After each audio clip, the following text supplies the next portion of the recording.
When you look back at all the number 1 overall picks in NHL history, many of them have been scouted since they were in middle school.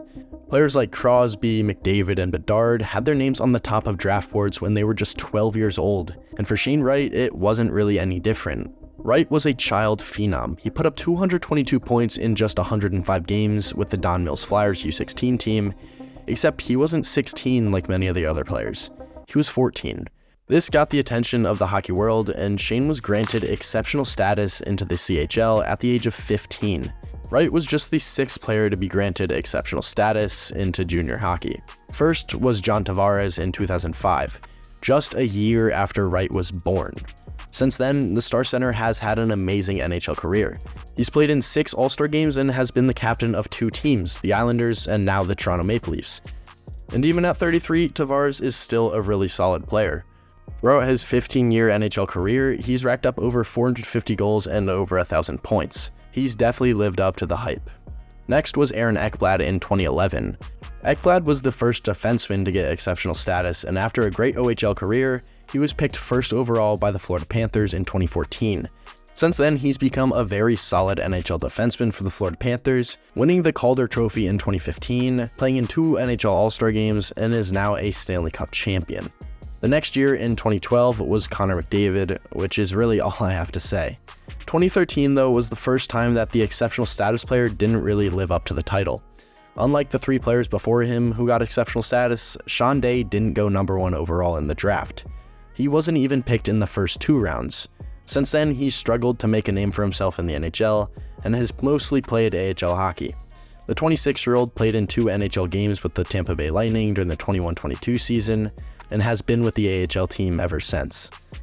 2015 was Joe Veleno, who was the first QMJHL player to get the status.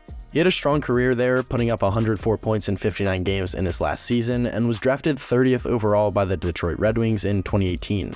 Now, Veleno hasn't cracked the top 6 of the Red Wings yet, but he's been a solid bottom 6 piece. And then in 2019 was Shane Wright. The Frontenacs quickly made Shane Wright the youngest player in CHL history to captain a team, a claim that McDavid can't even make. The 15-year-old went on to play his rookie season, scoring 66 points in 58 games, breaking the Frontenacs' all-time rookie scoring record previously held by Bernie Nichols. All eyes were turned towards Shane Wright in his sophomore season until the world was shut down. The entire 2020-2021 OHL season got cancelled due to ongoing lockdowns and rising COVID-19 cases in Ontario. As a result, Wright didn't play any competitive hockey from March 8, 2020 until October 8, 2021. 579 days. Like many athletes though, Wright thrives on routine. During the pause, he kept up his usual hockey schedule. Same time on the ice, same workouts, same meals. He trained almost every day, hitting the gym, skating, and even rollerblading. He did whatever he could to stay fit, but nothing could truly replace playing those games. This time off unfortunately caused a slow start for Wright in the 21-22 season, suggesting it might affect his draft stock. But at that point, falling to even 2nd overall would be huge news. Even with the slow start, Shane was still the consensus number 1 overall pick. The hashtag pain for Shane caught on as the teams missing out on the playoffs looked towards the draft lottery. Near the end of the season, the Canadiens had the best odds at landing the number 1 overall pick. Fans were ecstatic to bring in a nice homegrown Canadian centerman, so much in fact that they acted as though he was already on the team. So when it came to the draft day, the 1st overall pick was of course Wright, Slavkovsky. That's right, the Canadiens passed up on the consensus number 1 overall pick for the Slovakian power forward Juraj Slavkovsky. The draft was held in Montreal, so a lot of Habs were there, booing at their team selection. Now, this wasn't expected, but it wasn't necessarily a shock. Slavkovsky had been shooting up the draft rankings in the days leading up to the draft, and the Canadiens thought he would be the perfect winger to complete the Caulfield and Suzuki line. So that left Shane Wright to be taken 4th overall to the Kraken. And as he walked off the stage, he stared down at the Canadiens' table. Both the Devils and the Coyotes passed on Shane Wright. With the 2nd pick, the Devils went after Simon Nemec, a good young defenseman to go alongside their rising forward core. And at 3rd, Arizona drafted flashy American Logan Cooley. People could understand Montreal going after Slavkovsky. They could understand the Devils wanting a defenseman after they filled up their forward core in recent drafts. But when it came down to centermans, Wright would have been thought to be the obvious choice over Logan Cooley, who the Coyotes selected. Shane Wright is considered a high-floor, high-ceiling player.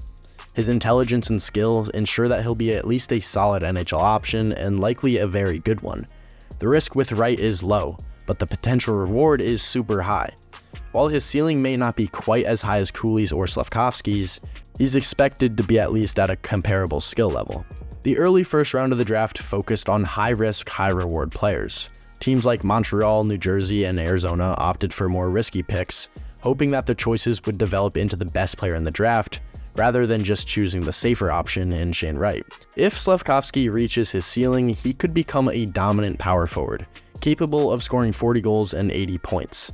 And we've already seen hints at that. This past season, Slav put up 20 goals and 30 assists for 50 points, and was just locked down to a long-term 8-year deal, paying him $7.6 million per year. So I guess it's safe to say that the Habs like their guy. However, if Slafkovsky doesn't end up reaching his full potential, Wright is likely to be the better player. But if both Slav and Wright reach their peaks, Slafkovsky may have the edge. Ultimately, it comes down to draft strategy. It seems that the teams that passed on Wright were prioritizing upside over safety. Draft strategies often involve swinging for the fences or playing it safe. Wright, seen as the safe pick, fell in the rankings due to teams taking big risks on players with potentially higher ceilings. This approach isn't necessarily bad, especially in a draft without a clear-cut first overall pick. Middle six forwards are easier to acquire through free agency or trades, whereas top-line forwards, offensively gifted centers, or top-pairing defenders are much harder to find. Wright was the safe pick, but Montreal, New Jersey, and Arizona opted for the big swings, allowing Shane Wright to fall into Seattle's lap. So what has he done with the Kraken? Well, he signed his 3-year entry-level contract with the Kraken worth $2.85 million in the summer of 2022, and Kraken GM Ron Francis said he expected Wright to play the season with the team in the NHL. Wright made his NHL debut on October 12th, playing just 6 minutes and 14 seconds in a 5-4 loss to the Ducks. After his debut, he was a healthy scratch for the next 2 games, but returned to the lineup on October 17th. As October rolled on, there were lots of debates among fans and the media about how coach Dave Hackstall was using Shane Wright. He was frequently scratching him and played him for less than 7 minutes per game when he did get on the ice. After 5 straight games as a healthy scratch, the Kraken sent Wright down to the AHL to play for the Coachella Valley Firebirds. Wright then scored 4 goals in 5 AHL games and then returned to the Kraken lineup on December 6th, scoring his first NHL goal against the Canadiens, which many called a poetic moment. But unfortunately, the Shane Wright revenge tour didn't last as long as many people hoped, and the Kraken sent him back to the OHL. In April 2023, after his OHL team was eliminated from the playoffs, Wright was reassigned to the AHL. He played in their deep run to the finals of the Calder Cup playoffs, where they lost to the Hershey Bears in 7 games. Wright had just 2 goals and 7 assists in 24 AHL playoff games. This past season, Wright started with the Firebirds, where he played pretty well, putting up 47 points in 59 games. He saw some NHL time with a 3-game stretch in November where he posted a bunch of goose eggs. But then again, he was only playing around 9 minutes a night. Towards the end of the season though, when the Kraken were well out of a playoff spot, Wright was called up and actually played some top-line minutes. He played almost 16 minutes a night and put up 4 goals and an assist in 5 games. I mean, it was only 5 games and it was the end of the season, but Wright showed that he could play, and he could play at a pretty elite level. He continued his hot streak when he joined the AHL squad for the playoff run, where he scored 13 points in 12 games. Next year, Wright is expected to play full-time in the NHL with the Kraken, which is going to make for a pretty exciting Calder race with the likes of Michkov, Celebrini, Stankoven, Will Smith, and Cutter Gauthier. As far as the top 3 players before him, they're all on their own paths in terms of development. Slafkovsky, like I mentioned before, just inked a long-term deal with the Canadiens, and he's expected to be their number 1 winger moving forward. Simon Nemec played 60 games this past year with the Devils and recorded 19 points and logged almost 20 minutes a night. Logan Cooley, drafted by the Coyotes, who are now Utah, put up 44 points in his rookie year and made the NHL's all-rookie team. So it's safe to say that all 3 of the players selected before Wright are all on promising paths, and I'm excited to see what Shane Wright could finally do in a full NHL season.